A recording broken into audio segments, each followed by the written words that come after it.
Welcome to the glittering, high-pressure paradox of the K-pop universe, a world where perfection is not just a goal, but a survival requirement. Imagine, if you will, the sheer magnitude of what it means to be Blackpink. We are talking about for individuals who have been meticulously crafted by years of grueling training, sculpted by the ruthless standards of YG Entertainment, and polished into diamond heart icons of global fashion and music. When you think of them, your mind likely floods with images of high-end couture Chanel, Dior, Saint Laurent, Celine flashing camera strobes at Paris Fashion Week, and the deafening roar of millions of blinks filling stadiums from Seoul to Coachella. They are the untouchable goddesses of the girl crush concept, radiating an aura of chic, cold, unattainable perfection. But have you ever stopped to wonder what happens when the stage lights finally dim? What happens when the heavy makeup is wiped away, the designer heels are kicked into a corner, and the managers finally step out of the room? What happens when the clock strikes midnight on New Year's Eve, marking the end of another year of relentless schedules, airport runs, and public scrutiny? Today, we are not just watching a compilation. We are peeling back the gold-plated curtain of the world's biggest girl group to witness a phenomenon that defies their carefully curated image. We are diving headfirst into the chaotic, unscripted, and absolutely hysterical reality of Jennie, Lisa, Rose, and Jisoo when they think no one is watching, or perhaps when they just don't care anymore. Why is this important? Because to understand the humor, you must understand the pressure. The chaos we are about to explore is not just random silliness. It is a necessary psychological release. In the world of K-pop psychology, Beagle Beauty, the act of being loud, mischievous, and uncontrollable is the ultimate sign of comfort and genuine bond. When Blackpink goes chaotic, they aren't just being funny. They are rebelling against the rigid expectations of their industry. We are about to embark on a journey through time, revisiting New Year's celebrations that transformed these elegant idols into absolute comedians, from the claustrophobic dorm days where their only entertainment was each other, to the lavish parties of their superstar era, where the champagne flows and the filters drop. The consistency of their chaos is the only truth we can hold onto. We will analyze the group dynamics, the Uni who tries to maintain order but fails miserably, the Maknae whose energy is like a nuclear reactor, and the unexpected instigators who turn a peaceful countdown into a slapstick comedy routine. This is a study of friendship forged in fire, celebrated with laughter that breaks the sound barrier. Ask yourself this: do you really know the members of Blackpink? You know the stage personas, but have you seen the moments where they forget they are celebrities? Have you witnessed the specific brand of hysteria that hits them when the fatigue sets in, and the sugar rush takes over? Can you handle the cognitive dissonance of seeing the face of a luxury brand making the most questionable facial expressions imaginable just to make her members laugh? We are about to challenge your perception of these global icons. This list is not for the faint of heart. It is for those who appreciate the raw, unfiltered humanity behind the superstar facade. We have scoured the archives, analyzed the live streams, and dug up the blink and you miss it moments that define their sisterhood. Prepare your hearts and your lungs, because the polished choreography is about to be replaced by stumbling, screaming, and uncontrollable giggles. The countdown has begun, not just for the new year, but for the total destruction of their cool image. Are you ready to see the queens of K-pop descend into absolute madness? Fasten your seatbelts, because this ride is going to be bumpy, loud, and incredibly wholesome. Let's unravel the mystery of their midnight madness. This is a definitive collection of moments that prove, no matter how famous they get, they are still just for chaotic best friends trying to survive the night. Let's get into it. *** number 10.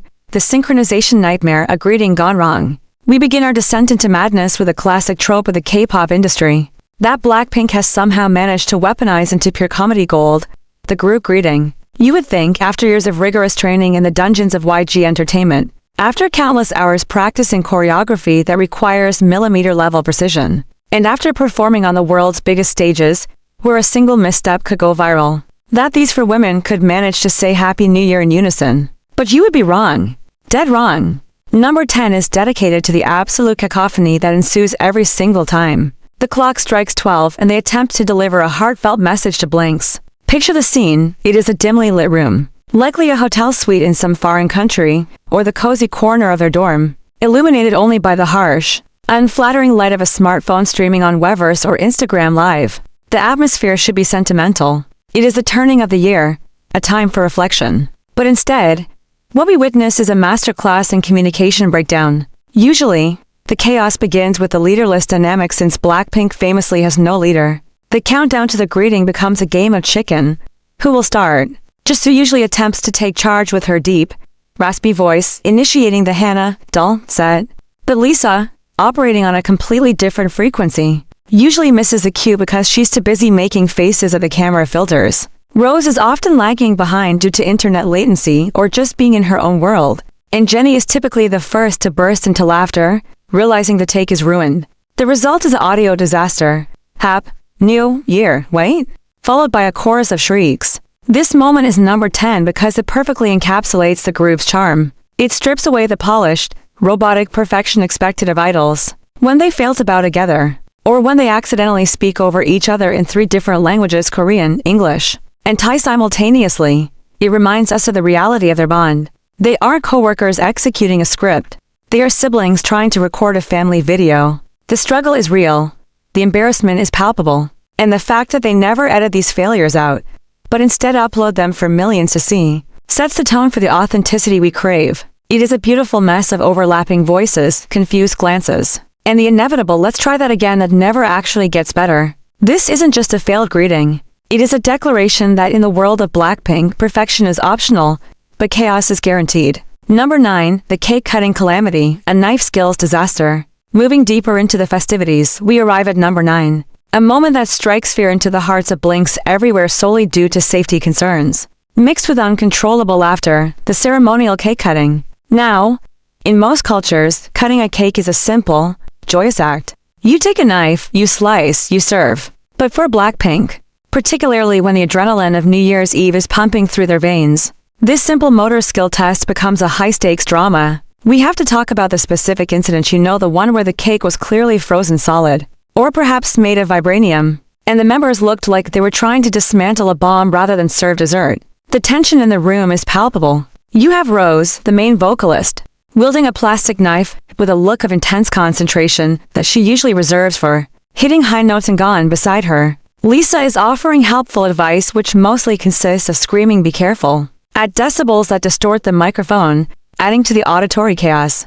The comedy peaks when the physics of the situation fail. The knife bends. The cake slides. Jisoo, ever the chaotic neutral, starts laughing that unique, breathless laugh of hers, clapping her hands like a seal, while Jennie looks on with a mix of concern for the carpet and sheer amusement at the incompetence. On display. Why is this number 9? Because it highlights the princess versus reality gap. These are women who wear Celine and Saint Laurent, yet they cannot conquer a sponge cake. It humanizes them in a way that no reality show script ever could. The scene often devolves into them just using forks to stab at the cake directly, abandoning all pretense of civilization. It's a primal moment of hunger and hilarity. The frosting ends up on their noses, on the table, and sometimes on the camera lens. It's a sensory overload of sugar and screaming. This moment is crucial because it shows their ability to pivot from elegant idols to hungry college students in the blink of an eye. The struggle to cut the cake becomes a metaphor for their year. Hard work, unexpected resistance, a lot of noise, but ultimately a sweet reward. Watching Lisa try to lick the frosting off a knife while the others scream in panic is a cinematic masterpiece of unscripted comedy that deserves an Oscar for Best Chaotic Ensemble. It is messy, it is loud, and it is quintessential Blackpink energy. Number 8, the Gluttony Games, a feast of unfiltered appetites. We now transition from the chaos of cutting the cake to the absolute savagery of consuming it, along with enough calories to fuel a small village, in a segment we lovingly call the Gluttony Games. Number 8 is dedicated to the legendary New Year's Eve mukbangs that shatter every illusion you might have about K-pop idols surviving on Air. When the clock ticks past midnight, the dieting restrictions of the year are seemingly tossed out the window, replaced by a mountain of fried chicken, tteokbokki, pizza, and ramen that creates a culinary skyline on their living room table. This is not just a meal. It is a battlefield of flavors where the hungry Blackpink alter egos take full control. The narrative arc here is fascinating to behold. It starts with the ordering process, a chaotic committee meeting where Rose, the group's undisputed foodie queen, takes some minutes with intense seriousness, debating the merits of spicy versus mild sauce with the gravity of a UN summit.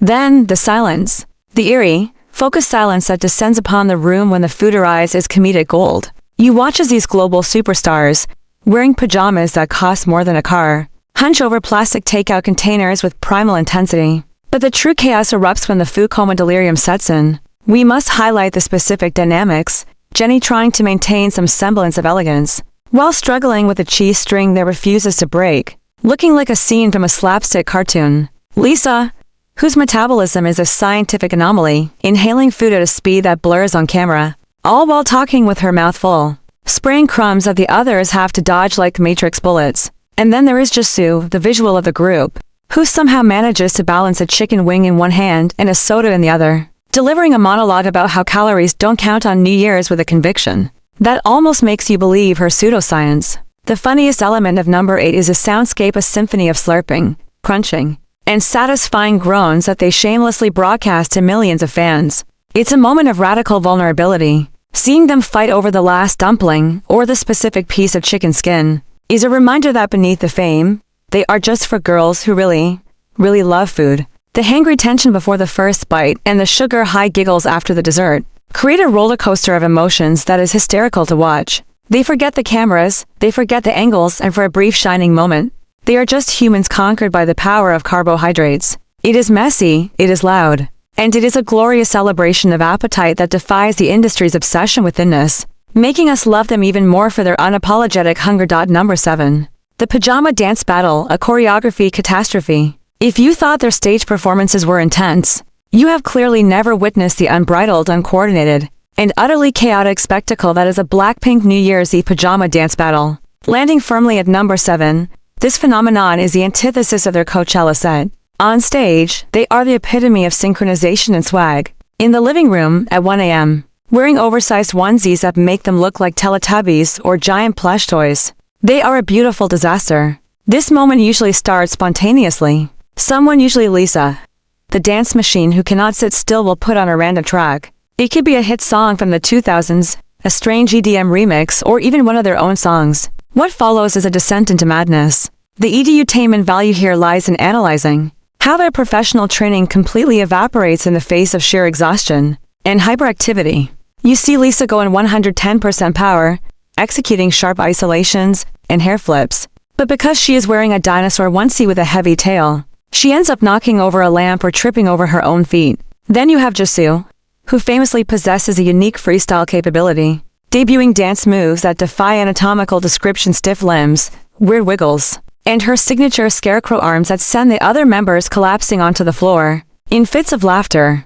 Jennie, often the one trying to look cool even in pajamas, eventually succumbs to the vibe, doing a lazy version of the choreo that involves mostly lying on the sofa and moving her hands. Inventing the concept of horizontal dancing, Rose, the chaotic vibe curator, is usually jumping up and down like a kangaroo, flailing her hair around without a care in the world. The room becomes a mosh pit of soft fabrics and flying pillows. What makes this number 7 so incredibly funny is the contrast.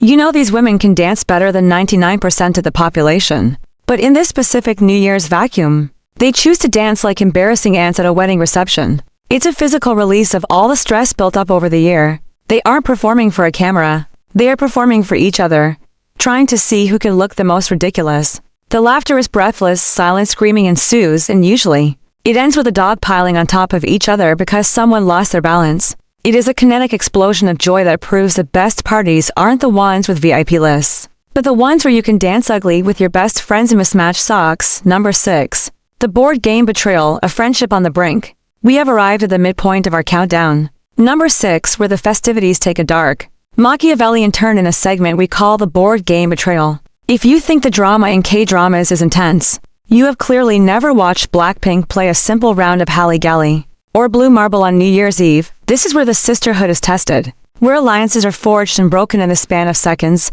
and where the cute, innocent image of the girl group completely disintegrates into a ruthless survival of the fittest scenario. The edutainment value here is a fascinating case study in competitive psychology. You have for highly driven individuals who hate losing more than anything else in the world.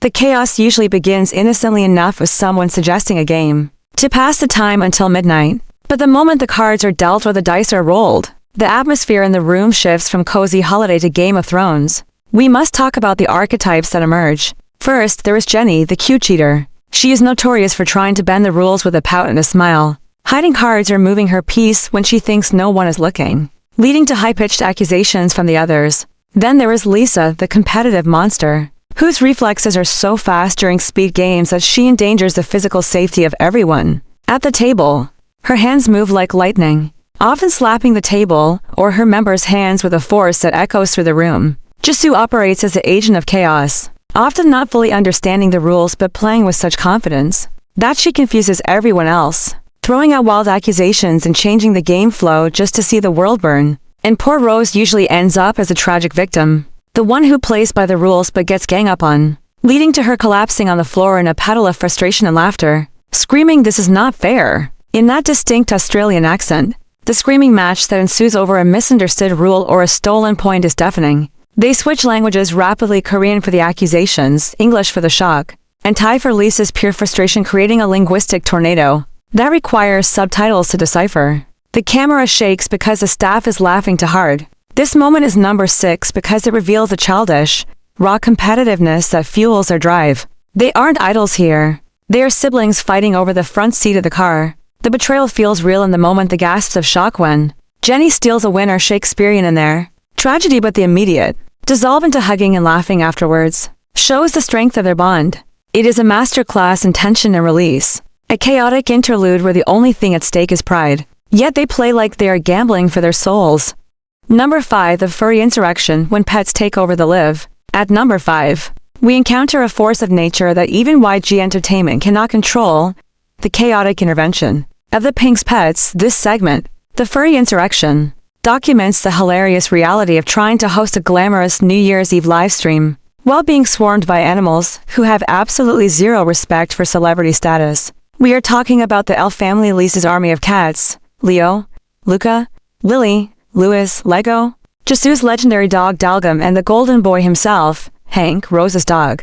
The scene is set, the members are seated looking gorgeous, perhaps trying to have a sentimental moment reflecting on the past year. Enter the chaos agents. The comedy lies in the complete loss of control. You will see Hank, oblivious to the millions of people watching, casually walking across the table, his tail knocking over the expensive New Year's decorations, or, in a worst-case scenario, stepping right into the food we mentioned in number 8. Rose transforms from a global pop star into a panicked dog mom, frantically whispering Hank, "No," while trying to maintain her smile. Meanwhile, Dalgam is usually barking at a ghost in the corner or demanding belly rubs from Jisoo, interrupting her heartfelt speech with demanding yaps that drown out her audio. But the true agents of anarchy are Lisa's cats. They treat the live stream setup like a jungle gym. You'll see a tail drift across the camera lens, obscuring the members' faces. You'll see Jennie flinch as a cat launches itself from the sofa onto her shoulder. The members spend half the broadcast distracted, cooing at the animals, or physically restraining them from destroying the set. It creates a beautiful layer of unscripted comedy because the animals do not care about the script.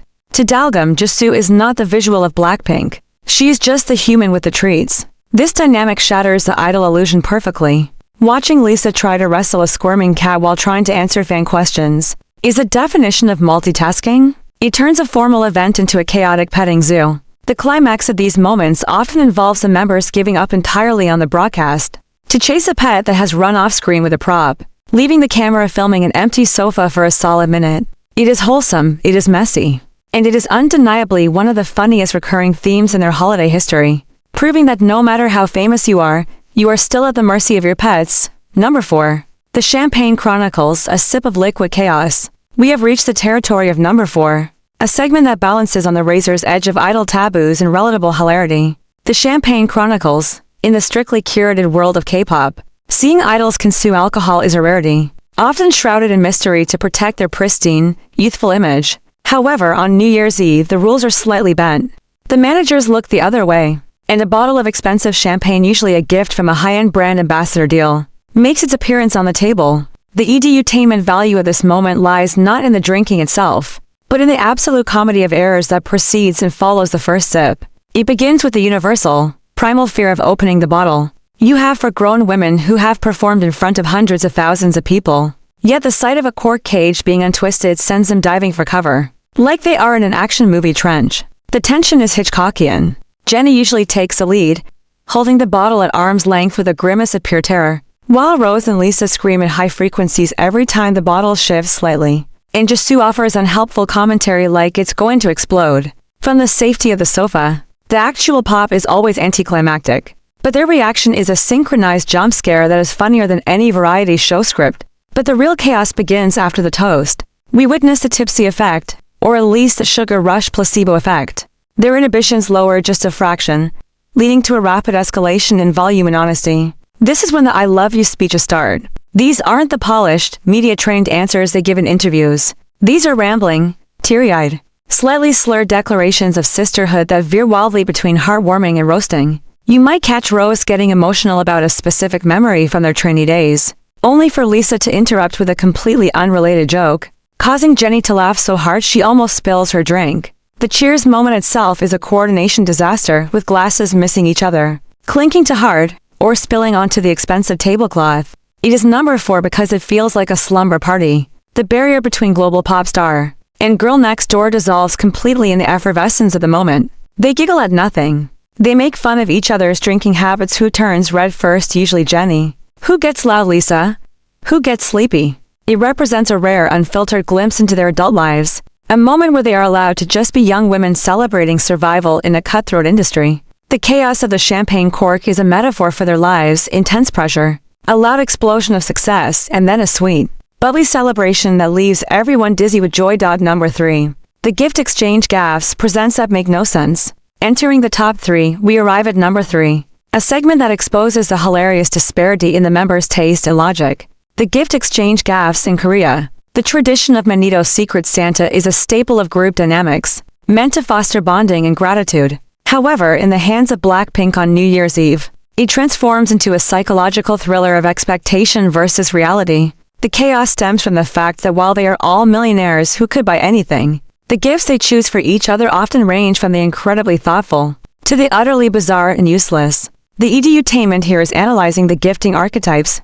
You have the sentimental gifter, usually Rose, who writes long, handwritten letters and buys something meaningful that makes everyone cry. Then you have the practical gifter, often Jennie, who buys high-end fashion items or wellness products because she wants her members to be healthy and stylish. But the chaos agent is almost always the troll gifter, a role that rotates between Lisa and Jisoo. Number 3 is dedicated to those moments where a member unwraps a beautifully packaged box, expecting perhaps jewelry or a gadget, only to find a rock, a pair of novelty underwear with a weird print, or a toy meant for a toddler. The reaction shots are cinematic masterpieces. We must talk about the specific incident where the silence following a gift reveal was louder than any scream. The look of confusion on the recipient's face, trying to process why did you give me this, while the giver is rolling on the floor laughing, is pure comedy. The unwrapping process itself is a mess of torn paper and ribbons flying everywhere. There is often a stealing mechanic involved in their games, leading to physical tussles over the one good gift,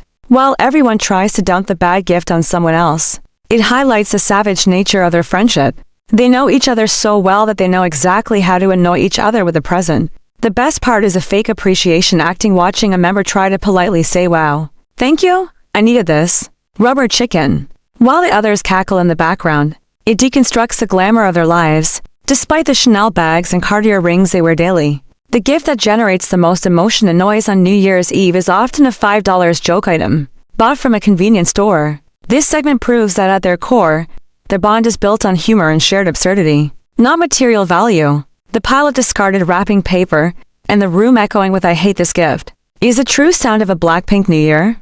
Number 2, the karaoke catastrophe when main vocals go rogue. The penultimate spot on our list, number 2, is reserved for an auditory experience that defies all musical logic and professional training. The karaoke catastrophe. We know BLACKPINK is global icons with distinct, powerful voices. Rose's golden indie pop tone, Jisoo's husky stability, Jennie's soulful power, and Lisa's rhythmic swag. However, when the New Year's Eve energy peaks around 11:30 p.m., and a karaoke machine, or just a YouTube lyric video on a laptop is introduced to the equation, these titles are formally revoked. The edutainment value here is witnessing the complete deconstruction of their musicality. This is not a concert. This is a primal screaming session set to a backing track. The chaos usually begins with a song selection that is either way too high, way too fast, or completely out of their genre. Think 90s Korean trap music or intense rock ballads. The scene is pure bedlam. You have Rose, the main vocalist who creates art with her voice, suddenly clutching a water bottle like a microphone and belting out notes that technically do not exist on a piano, cracking her voice on purpose for comedic effect. Beside her, Lisa and Jennie transform into hype men who have had too much sugar, jumping on the furniture and rapping off beat, creating a wall of noise that drowns out the melody. But the MVP of this chaos is often Jisoo, who commits to the performance with an intensity that is both terrifying and hilarious. improvising lyrics and dance moves that have no relation to the song. The best part is when they attempt their own songs. You would expect a perfect rendition of DDU-DO, but instead, you get a version where they swap parts, forget the lyrics to their own raps, and just scream Blackpink at random intervals. It is number 2 because it is the ultimate rebellion against the perfectionism of K-pop. For 364 days, they worry about pitch, breath control, and stability. On this one night, they sing from their throats, they screech, they laugh mid-note, and they create a cacophony that would make a vocal coach cry. Yet, in that messy, ear-piercing noise, you hear the sound of pure, unadulterated freedom. They aren't singing to impress. They are singing to release. And watching the world's biggest girl group sound like a bunch of teenagers in a coin karaoke booth is the most relatable and endearing content imaginable. Number 1. The Midnight Meltdown, the countdown that never works. And here we are at the summit of our list. The absolute peak of chaos that defines a BLACKPINK New Year. Number 1. The Midnight Meltdown. You would assume that counting backwards from 10 is a universal skill, a simple rhythmic task that anyone can master. But for BLACKPINK, the final 10 seconds of the year are a time of panic, confusion, and absolute comedic failure. This moment takes the top spot because it is the climax of the night, the moment everything is supposed to come together, and yet, without fail, it falls apart in the most spectacular way possible. The scenario is always the same. They are watching a clock or a phone or a TV broadcast. But technology is their enemy. One member's phone is 5 seconds fast. Another is watching a delayed stream. As the critical moment approaches, the room descends into anarchy. Wait, is it now? No. 5 seconds. Hannah, still wait. Someone screams Happy New Year, while the others are still at 3. Lisa is usually jumping prematurely. Rose is looking around in confusion trying to find the camera lens. Jennie is checking her watch in panic, and Jisoo is just laughing at the disaster unfolding. The edutainment brilliance here is a study of their collective anticlimax. Instead of a perfectly synchronized shout at 0 o'clock, you get a staggered chorus of screams that spans across 0 o'clock to 0:01. Then comes the immediate realization that they messed it up. But what follows the botched countdown is what truly makes this number 1. The panic instantly dissolves into a chaotic, crushing group hug. The screaming shifts from stress to joy. They jump up and down in a huddle, a tangled mess of limbs, pajamas, and hair, chanting unintelligible noises. It is a moment of raw, unfiltered emotion. In that messy pile on the floor, you see the weight of the year lifting off their shoulders. They don't care that they missed a second. They care that they are together. The cameras capture the blurry movement. The audio peaks into distortion, and for a few seconds, the biggest girl group in the world is just for best friends clinging to each other, surviving another year of fame, pressure, and success. It is imperfect, it is loud, it is completely disorganized, and it is absolutely perfect. This is the essence of BLACKPINK, a beautiful, chaotic storm that somehow, against all odds, lands exactly where it needs to be together. And there you have it, the top 10 chaotic moments that prove BLACKPINK's New Year celebrations are less of a glamorous party and more of a lovable sitcom. From the failed greetings to the karaoke disasters, from the gluttony to the group hugs, these moments remind us why we truly stand them. It's not just the music or the fashion. It's the humanity, the humor, and the genuine love they have for each other that shines brightest when the world isn't watching closely. As we head into another year, let's hope for more music, more records broken, but most importantly, more of this beautiful, unscripted chaos. Because in a world of perfection, BLACKPINK's messy, loud, and hilarious reality is the greatest gift of all. Happy New Year, Blinks! May your year be as successful as our career, but hopefully a little less chaotic than their countdowns. Thanks for watching.